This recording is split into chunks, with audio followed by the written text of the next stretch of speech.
Give a damn about a hater when I feel like it.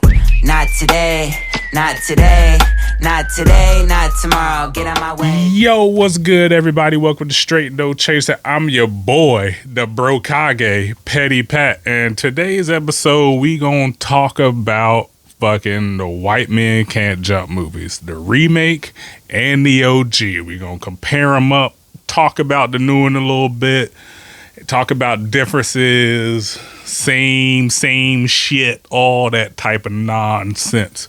But yeah, we're going to talk about these two movies today.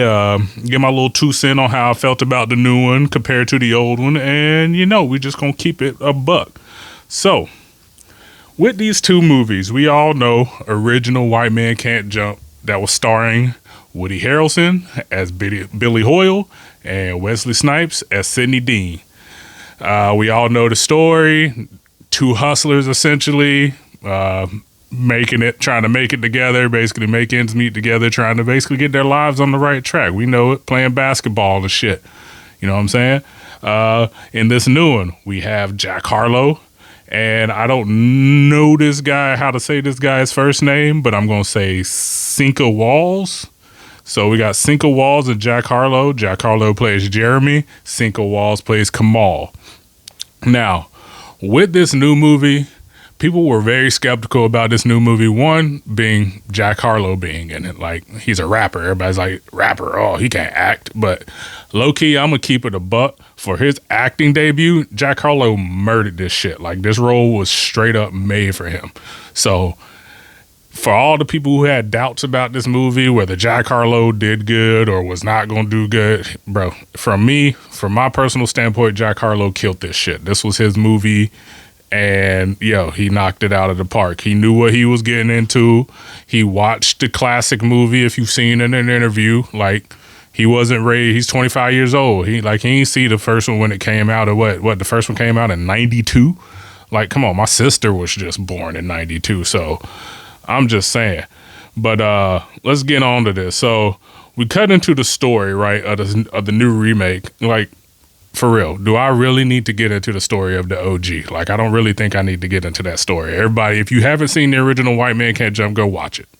That's all I'm going to tell you. I'm not going to go through the whole story of the first White Man Can't Jump. If you haven't seen it, you're missing out. That's all I'm going to say to you. But we're going to go into this new one.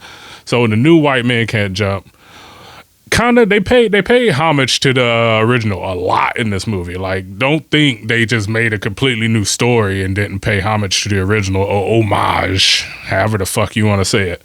But so this starts off Kamal. We see Kamal sit with his dad for an interview with a local news company, or I think a sports kind of like ESPN Sports Center type deal, because Kamal is a top high school prospect. And, his dad is kind of like his LeVar Ball, essentially. They kind of played up, to me, I felt like they kind of played up like a LeVar Ball type with Kamal's father. Kamal's father is played by Lance Reddick, by the way, R.I.P. So just so y'all want to give y'all that little tidbit information. So we see them having this interview. They're talking about like where he's going to go to college, whoop-de-whoop-whoop. And like you see his father kind of, grab his hand during the interview. You can see it shaking, which they kind of hint at like, he's not well at the time. So we fast forward, they go through that. They jump, I think, jump 10 years later. We see Kamal back at his old high school, basically essentially playing pickup games. We don't know why yet, like what happened after the interview. So we hadn't got to that point yet. But like I said, they did hint at his father being sick or ill, having some type of illness. So we go to Kamal just shooting around, playing pickup games at his old high school gym. His buddies, which I did not catch their names, which was a mistake on my part, but whatever. They're not really a factor in the movie. They're not like a main character. I think they honestly pop up like 2 to 3 times in the movie, like beginning, middle, end type shit. But we see his friends, and of course, classic, this is the first time I feel like they paid homage to the original. Like, they asking him, yo, Kamal, you want to be in this 2v2 tournament for $25K? Whatever.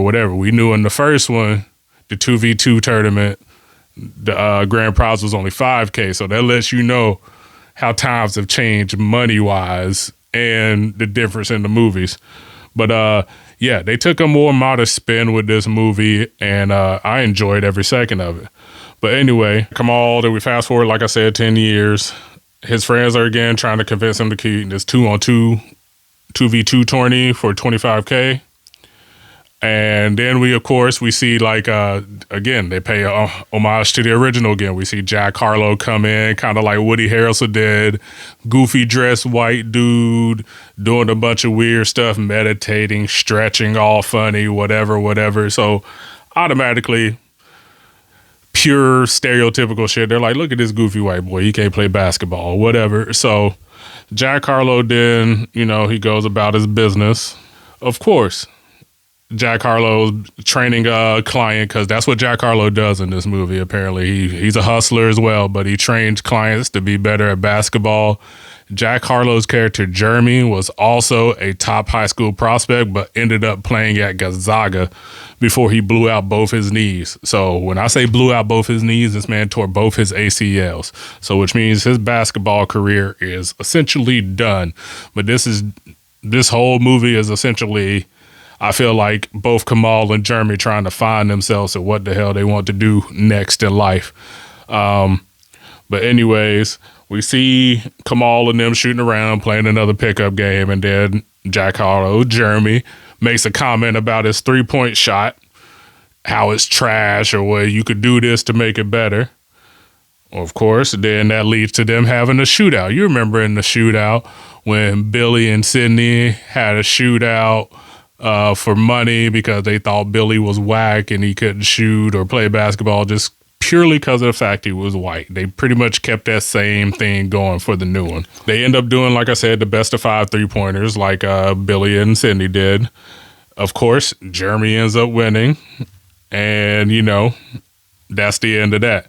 So then we take a deep dive, a little bit more of a deep dive into Jeremy. It turns out Jeremy, because of his knees and because of how his career went, he is addicted to painkillers, all types of painkillers. And he's also part of this, this is a new term I learned. So I don't know if this is the right term. It's called an MLM, a multi-level marketing scheme or whatever. He's a part of that. So he sells like nutrition drinks, kind of like a Nutrisystem or damn, I can't think of the other one off the top of my head, but there's hundreds of them, like people who do this type of shit, the MLMs, whatever. Jeremy is essentially a fuck up, just like Sydney. Like he's terrible with money. He makes just shitty decisions, all that shit. Anyways, and then we fast forward. Kamal essentially works for this like UPS style company. I forget what they called it in there, but essentially he gets in trouble because a customer recognized him, because like I said, Kamal was a top high school prospect. He has prospects to go to like top colleges and stuff like that. And he slaps this customer's phone out of the hand and breaks it because he didn't want to take the pic. So, of course, he gets back to work. This is a very minute detail, but it helps bring the story along a little bit. Like I said, these are all cliff notes. This ain't the whole story. I would like for y'all to go watch it yourself and formulate your own opinions. But anyways, he gets back, of course. He has that stereotypical boss. Like, oh, I got to dock you a shift because you broke this guy's phone or whatever. All right. So now Kamal goes back to his buddies and he wants to play in the 2v2 tournament now because he needs the money. Obviously, he just got docked a shift. He's trying to get him and his girl. Essentially, like I said, let me get to these. So Kamal and Jeremy essentially have the same living situations as Sydney and Billy. So Kamal lives with his wife, has a little girl in a little apartment and, not in a not great neighborhood.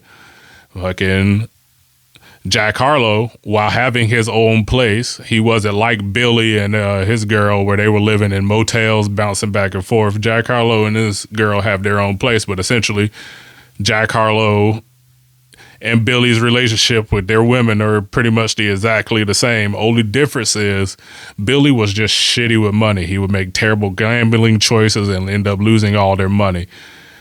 Jeremy's girl essentially wants him to stop trying to find ways to play basketball again. Like, she's basically saying, stop trying to chase this dream. Like, it's done. Your knees are shot. Like, that's what she wants him to do.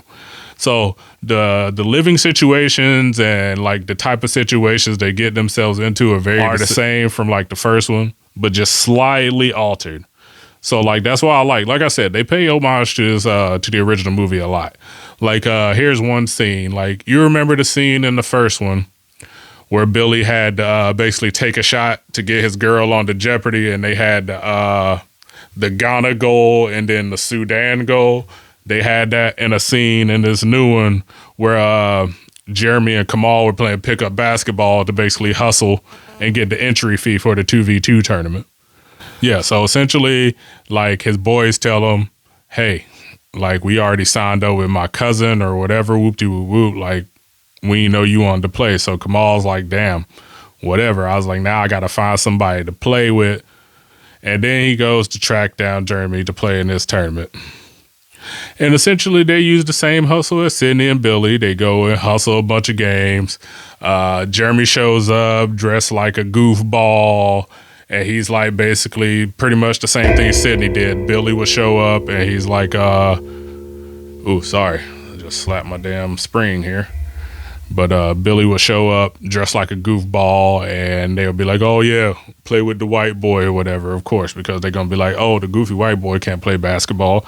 So, like I said, they essentially said the same hustle.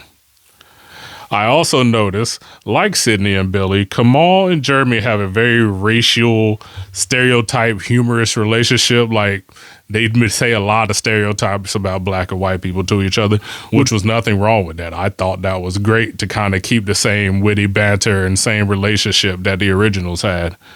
We also find out later that Kamal's father, played by Lance Reddick, we found out what he actually had, and he actually ended up having MS.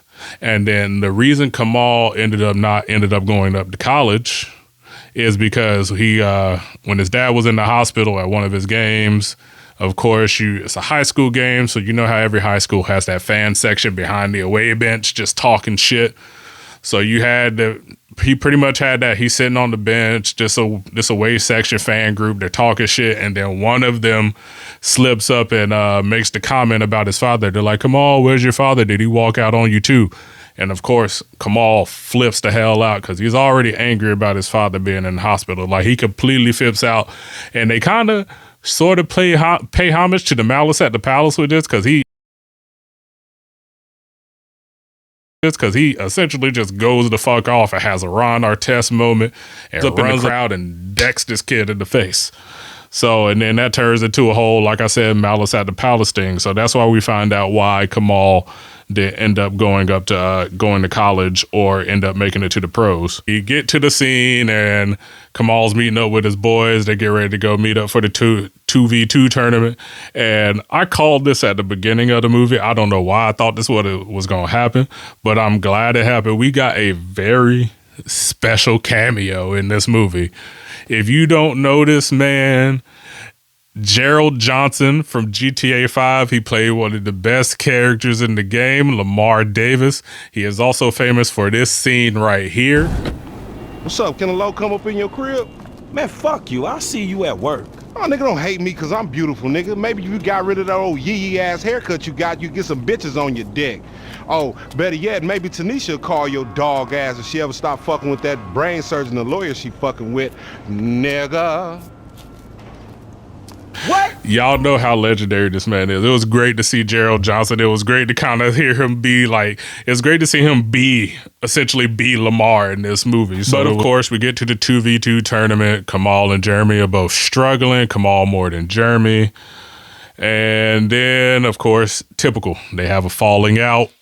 Kamal flips out on Jeremy, ends up like choking this kid on court. Like, he flips out because I forget what Jeremy says to him to like set him off. I want to say he said something about his father. So of course, throughout the whole movie, we've seen that pattern. Kamal flips out anytime someone says something about his father. So they had Kamal flips out, like literally punches Jeremy and starts choking him out on the court. People recording this, and whoop-de-whoop-whoop, they're out of the tournament. And of course, they go on their separate ways because they got to this fight. So we move on, and we see Kamal and Jeremy telling their girls what happened. Jeremy, of course, lying because his girl don't want him to play basketball. But I'm like, bro, everybody just recorded you, so the internet's going to be on. And of course, she has her phone right in her hand. And what does she see? The video of Jeremy getting fucked up by Kamal on the court. So, of course, they get into a fight, kind of like Gloria and Billy did. She ends up like being pissed at him, leaving. Like, yo, what are you do? Like, what are you doing with your life? Stop chasing this dead dream. Like it's over. Like your knees are done. Like I said before. So then we fast forward through the movie. Of course, Kamal and Jeremy are going through the motions. More so, Jeremy ends up back at this gym. He also like does his client work at. And he's drunk on pain meds, just acting the ass, being a dick on the court, whatever. And he essentially does what Billy does. He does something fucked up that'll get him kicked out. He's done at the gym. Then Kamal pops up, tries to apologize, and Jeremy ain't having none of it. He essentially like, yo, get the fuck out of my face. And whatever. So then we fast forward. And then we pop up. We find out there's a 3-on-3 tournament now. And I think the cash prize for this was $100,000, I think. I can't remember right off the top of my head, but I want to say $100,000.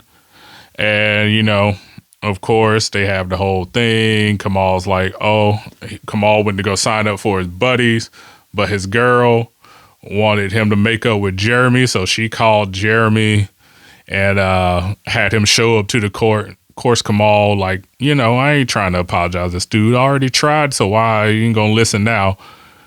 Funny thing, he pulls up listening to Ed Sheeran, blasting Ed Sheeran, because we find out earlier in the movie that Kamal's guilty pleasure, he likes to listen to Ed Sheeran. So that was kind of pretty funny, seeing him pull up blasting Ed Sheeran.